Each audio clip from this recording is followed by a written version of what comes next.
This is our main hallway down on the first floor, and that is an AED, a defibrillator, and it's there in case somebody has a heart attack, cardiac arrest. It's designed to save their lives, and they do save lives. Joining us now to talk about a little bit more about the AEDs and the importance of them and letting people know where they are is Dr. Mallywurm and Greg Lowe. Thank you very much both for joining us.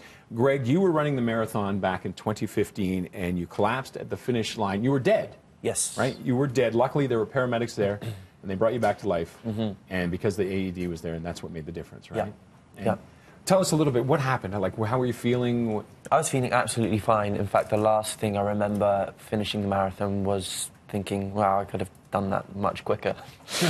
And yeah, then, as you said, I had sudden cardiac arrest. I was clinically dead for a few minutes, but luckily there were paramedics there who gave me CPR, and I was able to they were able to use a defibrillator on me and brought me back to life.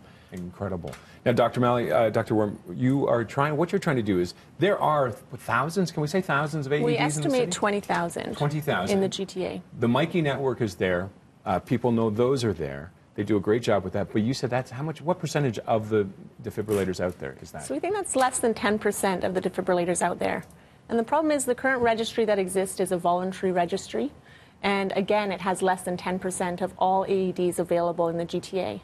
So what are you hoping to do with this challenge, the HeartMap Challenge that's coming up in March? You're starting it on March 1st. That's right. So the GTA HeartMap Challenge is going to run for the whole month of March. And essentially what it is a scavenger hunt, trying to get the public engaged to help us find all the AEDs in the GTA. And what we're hoping to do with that is increase the rates of out-of-hospital cardiac arrest survival. So for every one patient like Greg that survives a sudden cardiac arrest, there's 9 others that don't. And what would it be available to the public? Who would it be available to, the map and the app? So initially the map and the app will be available to the public for anyone to download and anyone to use. But also our hope eventually is that it will be available to 911 and dispatch, so that if I were walking down the street and I was with Greg and I had a sudden cardiac arrest, when he picked up the phone and called 911, they would be able to tell him that just around the corner in City TV building there's an AED and he could run and fetch it.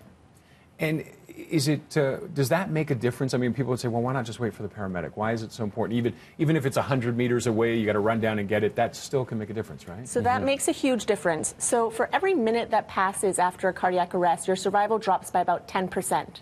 So on average, it takes 8 minutes in the GTA for a paramedic to arrive, and 8 minutes times 10% per minute, you're looking at survival rates of less than 20%. The current rates in the GTA are less than 10% survival.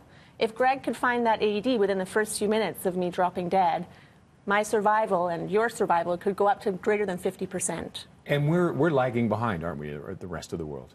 We are. Much of North America, the survival rates are around 10% for all comers. There are some places like Seattle, like Denmark, where those rates are double what we do here in Toronto. So we can be a lot better, and we have to be a lot better. And Greg, it saved your life. Yeah, I wouldn't be here without it, so it's very important, you know. Are you still running? Yes, yeah. And you actually have... I have a defibrillator implanted inside me, so I carry one with me wherever I go. Would you be nervous about using one if you had to use it? Absolutely not, no.